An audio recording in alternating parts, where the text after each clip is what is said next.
Olá, internauta, nós estamos de volta com a nossa série de entrevistas com os candidatos à presidência da Ordem dos Advogados do Brasil, seccional Mato Grosso. E hoje, ao meu lado, está o candidato e atual presidente da Caixa de Assistência dos Advogados, Leonardo Campos. Seja bem-vindo aqui ao Repórter MT. Olá, Rafael. Cumprimento a todos os internautas que navegam por este site conceituado, que leva informação de qualidade ao público de um modo geral, na pessoa do meu vice-presidente, advogado Flávio Ferreira. É um prazer, uma honra estar aqui, levando ao conhecimento da advocacia mato-grossense as nossas propostas. Vamos falar então um pouquinho das propostas. Vamos iniciar falando da proposta. A maioria dos candidatos que estiveram aqui, doutor, falaram principalmente de propostas e medidas para a jovem advocacia. Qual que é a proposta do senhor nesse segmento? Olha, eu já dei mostras de que tenho um compromisso e que a jovem advocacia é prioridade em nossa gestão. Enquanto presidente da Caixa de Assistência, hoje estou licenciado, criei, por exemplo, o PROMAD, que é o Programa de Modernização da Jovem Advocacia. O PROMAD, ele disponibiliza gratuitamente ao jovem advogado, por um período de 2 anos, software de gestão de escritório e peticionamento, para que possibilite o advogado administrar o seu escritório. Da mesma forma, fornece a preço quase que subsidiados toda a identidade visual do escritório, desde o papel do escritório até o site, cartão de visita e assim por diante.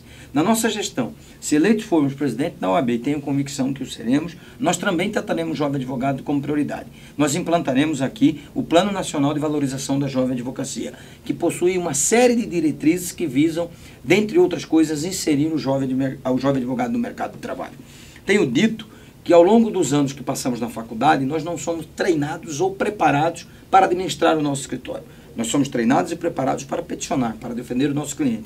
Portanto, nós faremos cursos de gestão de escritório, de marketing jurídico, de oratória, para que o jovem advogado possa saber se vender neste mercado extremamente competitivo e competir dessa forma, sabendo se vender em grau de igualdade com os advogados mais experientes. Fiscalizaremos de forma firme os grandes escritórios no que concerne a aplicação do piso salarial, onde, havendo a constatação de que o piso não está sendo pago ou aplicado, encaminharemos esses escritórios, os proprietários desse escritório, ao Tribunal de Ética.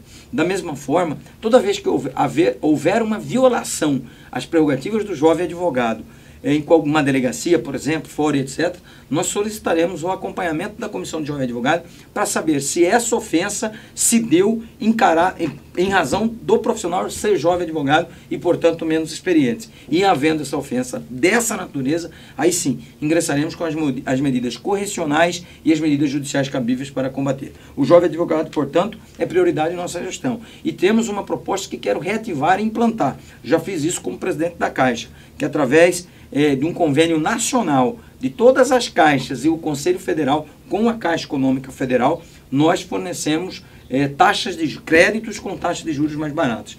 Já contactei aqui no estado, por exemplo, o presidente da MT Fomento para que possamos disponibilizar à jovem advocacia linhas de crédito com juros menores para aquisição de móveis e equipamentos de informática na montagem do meu primeiro escritório.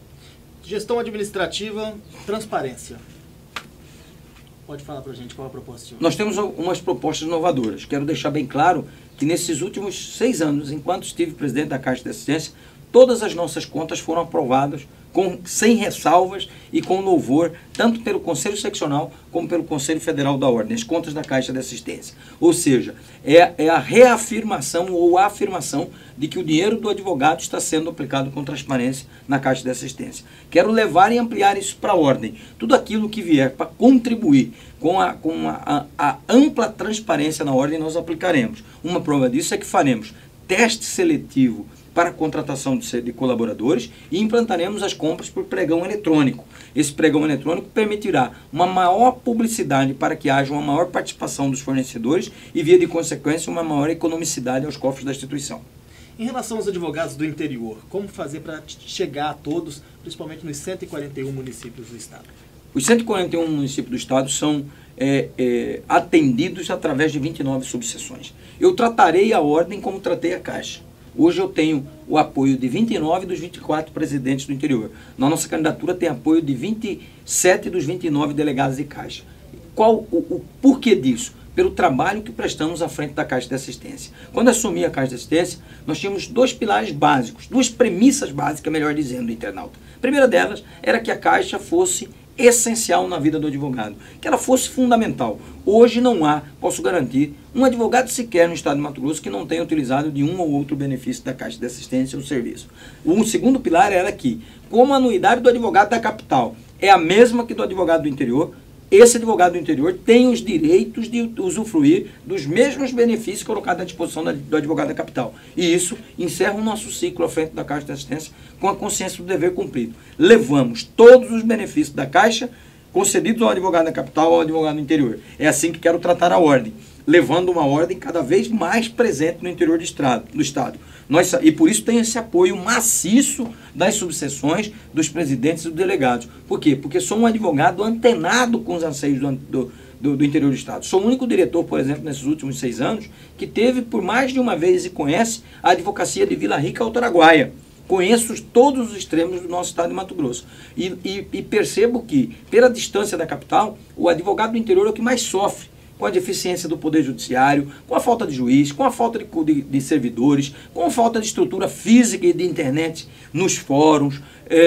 As prerrogativas são violadas com mais constância, porque esses advogados estão distantes da capital. Nós levaremos a presença da ordem maciça para o interior do Estado. Nós levaremos curso de capacitação, a exemplo do novo Código de Ética, do novo Código de Processo Civil, para que possa o advogado do interior, sem necessidade de sair do seu local de trabalho, da sua cidade de origem, estar da mesma forma antenado com o que acontece de mais de moderno na nossa doutrina. O senhor acredita que a atual gestão, Maurício Aldi, e também da candidata que é adversária do senhor Cláudio Aquino, que é vice-presidente da Ordem, deixou de atender esses advogados do interior, deixou de chegar até os municípios mais distantes? Eu não diria que deixou de atender, porque, como eu disse, eu atendi pela Caixa de Assistência. A Caixa de Assistência foi... Mas aí foi porque o senhor atendeu, né? Foi a responsável, por exemplo, por atuar além das nossas funções institucionais e estatutárias. Nós somos responsáveis pelo programa de inclusão digital, que deu equipamentos de informática e aparelhou com equipamentos de informática todas as subseções, com copiadoras, scanner, data show e assim por diante. Eu acho que podemos avançar mais. Avançamos muito. Construímos, por exemplo, nos últimos 6 anos, 6 sedes de subseções. Já temos compromisso de construir outras sedes. Podemos avançar, fizemos muito, mas precisamos avançar ainda mais. O advogado do interior precisa de uma presença mais constante da OAB na sua localidade, na sua cidade. Mas a gestão do Maurício Aldi, como o senhor disse, o senhor atendeu pela Caixa, mas a gestão dele, como o senhor avalia? Eu avalio que foi uma gestão que teve avanços. Um avanço que foi uma gestão de um trabalho coletivo, mas que deixou a desejar em alguns pontos. E um deles foi prerrogativas. E por isso não me permite caminhar com a atual direção da Ordem. O outro ponto foi em relação à representatividade da Ordem, à liderança da Ordem frente aos movimentos sociais. Com relação ao interior, é como eu disse, a Ordem avançou bastante. Poderia avançar mais. E a minha proposta é avançar mais ainda, fazer uma ordem mais presente do que a que fizemos até agora. A OAB foi omissa diante de alguns problemas, por exemplo, principalmente sobre os atos de corrupção que hoje assolam aí os mato-grossenses, diante das obras da Copa, das irregularidades que foram constatadas após o Mundial de 2014? Rafael, eu não diria omissa, eu diria tímida. A Ordem não liderou os debates da sociedade civil organizada. Isso é um outro pilar que me afastou da direção da Ordem. Primeiro, foi que nós construímos um projeto coletivo, um projeto ouvindo toda a advocacia. Segundo, a decisão do presidente foi uma decisão de caráter pessoal, individual, que eu respeito. A nossa foi calcada na responsabilidade sem vaidade. Então, a Ordem, pelo seu passado, pelo seu histórico, ela não permite ir a reboque de outras instituições. Ao contrário, a Ordem precisa liderar. Não cabe na Ordem ser liderada. Ela é líder. E na nossa gestão, se eleitos formos, a partir do dia 27, quando assumirmos a Ordem, tão logo tomemos posse, se a advocacia se entender que o nosso projeto é o melhor, nós convocaremos os movimentos sociais para dentro da Ordem. E com eles dialogaremos. E a partir do diálogo, nós levaremos para a sociedade, através da voz da Ordem, a representatividade desses movimentos. Foi por isso, e é de forma muito emblemática, que trouxemos o advogado Flávio Ferreira para nosso vice. Flávio é um advogado doutrinador, jurista, imortal da Academia Mato Grossense de Letras, fundador do curso de Direito da Universidade aqui de Cuiabá e que tem uma ligação com os movimentos sociais muito forte, muito íntima. E é o Flávio a quem caberá conduzir esses movimentos. Mas tenho certeza, a ordem não irá a reboque. Ela será a líder da sociedade. É ela quem fará pela sociedade civil organizada. Ela será a advogada da sociedade. Quando o senhor fala que a ordem deixou ser liderada, basicamente o que o senhor cita? Por exemplo, na liderança dos movimentos sociais de junho e de agosto.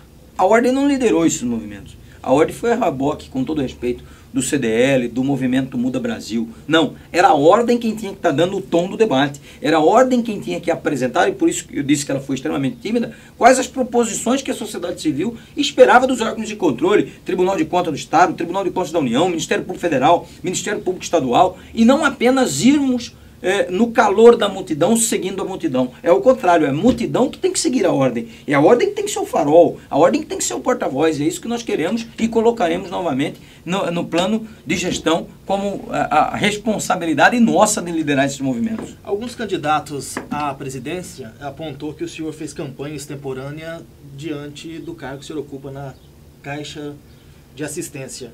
O senhor considera que o senhor fez campanha extemporânea? De forma alguma, de maneira alguma, aliás. Eu condeno essa prática e se eu condeno essa prática não faria.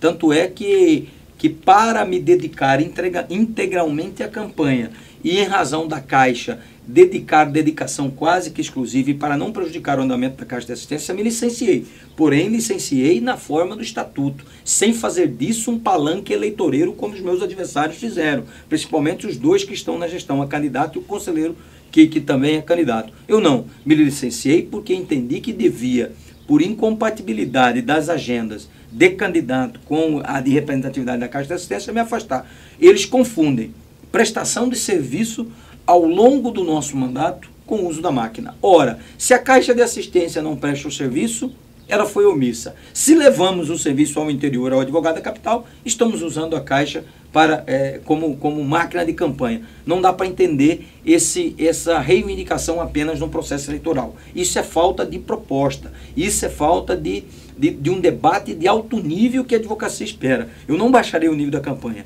Meus adversários precisam, a exemplo do que está fazendo a Chapa 3, dialogar com a advocacia olho no olho, firmando com elas compromisso. Isso é típico de quem não tem proposta para apresentar. O senhor falou em valores, e principalmente em baixo nível de campanha. Essa é uma das campanhas mais disputadas, consideradas as mais disputadas pela ordem. Os valores também que estão sendo usados para fazer essas campanhas estão sendo motivos de vários questionamentos. O senhor como presidente, por exemplo, se caso seja eleito no dia 27 de novembro, não terá salário como presidente. Por que está se gastando tanto? Por exemplo, o candidato José Moreno, que é o seu adversário, propôs que vai gastar R$150 mil. Por que esse gasto elevado de uma campanha à presidência que não vai ter nenhum retorno? Eu não posso responder pelo José Moreno, eu respondo pela Chapa 3. Essa é total minha responsabilidade. É um exemplo que a gente está usando. Claro, sem dúvida nenhuma. Eu disse com relação ao valor. Por exemplo, o senhor vai gastar quanto nessa campanha? Algo em torno de 150 a 200 mil. Porque nós vivemos num estado de dimensão continental. Por exemplo, eu estive a Vila Rica. Eu fiz de Vila Rica a Barra do Garça. Isso demanda custo, isso demanda deslocamento. E o advogado que está residindo em Vila Rica, ele tem o direito de receber uma visita do candidato. Ele quer saber quais são as propostas do candidato. Ele quer que o candidato firme um compromisso apertando a mão e olhando no olho dele. E isso demanda custo. Nós temos custos gráficos, custo com material de campanha, custo com deslocamento, custo com alimentação. E a nossa candidatura, nós temos arcado com essas despesas, rateando o custo entre os membros da chapa. Então, essa forma que nós tratamos a campanha e estamos fazendo a captação de recursos, com os membros da chapa e com advogados que queiram contribuir por entender que o nosso projeto é o melhor. E por que o senhor considera que essa campanha está tão disputada em relação às outras? Pela importância da ordem. Primeiro porque a ordem é, como eu disse, a entidade da sociedade civil organizada mais importante. E a pluralidade de candidaturas é salutar para o processo democrático dentro da ordem, para a festa da democracia dentro da ordem. Quanto mais advogados se colocarem à disposição de sua instituição para debater o futuro dela, mais propostas nós teremos, mais debate de ideias, que é o que esperamos e estamos fazendo de nossa parte, e não dos nossos adversários, é salutar para a advocacia para que conheça e tenha a possibilidade de escolher entre vários projetos. Algumas pesquisas foram contestadas, apontam José Moreno em primeiro lugar, outras apontam o senhor em primeiro lugar, e uma delas não foi registrada na comissão eleitoral, e surgiu boatos de que havia sido comprada.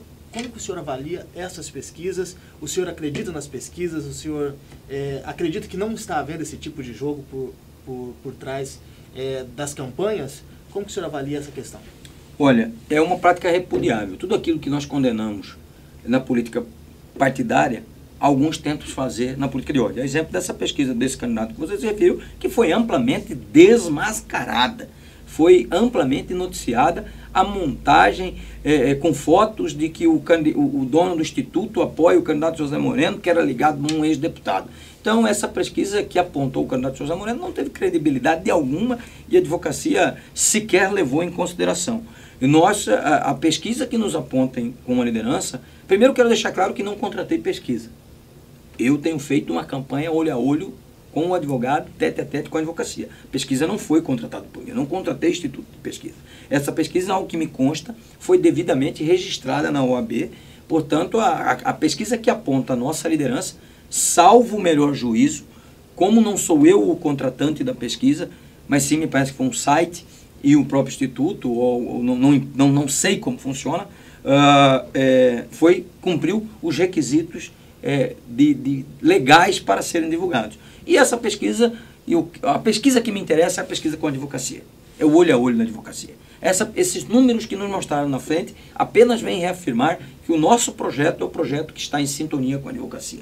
E isso eu tenho sentido nas ruas. A cada aperto de mão, a cada escritório, a cada abraço, uma palavra de carinho, uma palavra de incentivo. E isso nos mostra que é a melhor pesquisa que existe. Ou seja, é a pesquisa real, aquela que nos coloca na direção certa. Doutor, a gente poder debater mais papo aqui, mas não tenho mais tempo. Com certeza, Rafael. Eu vou deixar aberto aqui para o senhor fazer o pedido do voto aos advogados e também as suas considerações finais. Quero agradecer o repórter MT pela oportunidade, parabenizá-lo aí pela sequência de entrevista. Isso é muito importante, é mais um canal, um importante canal à disposição da advocacia mato-grossense para que possam comparar, que é o que eu peço. Compare as chapas, compare nome a nome, compare aquelas que têm a maior representatividade ou a representatividade universal da advocacia. A chapa 3, Advogar por Todos, tem a representatividade de todos os segmentos. Advocacia pública, advocacia privada, jovem advocacia, advocacia mais experiente, advogado, advogada, advogado da capital, advogado do interior. Tenho certeza, advogados, que o nosso plano de gestão, este plano de gestão que vos apresento, foi construído com as mãos da advocacia mato-grossense. Aqui nós temos a opinião, o indicativo, o desejo de cada advogado com quem conversei, de cada advogado com quem olhei olho no olho e fiz um compromisso. Por isso, nós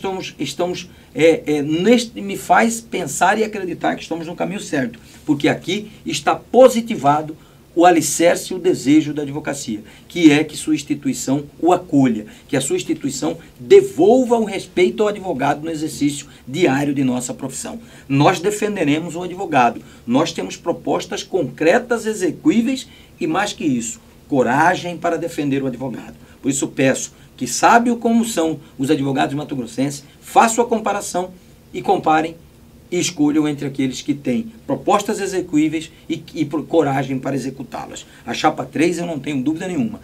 Se eleita for a partir do dia 27, portanto eu peço o voto, eu peço o apoio, advogará por todos e liderará pela ordem. Muito obrigado pelo espaço e eu desejo aqui ótimas eleições para a advocacia mato-grossense.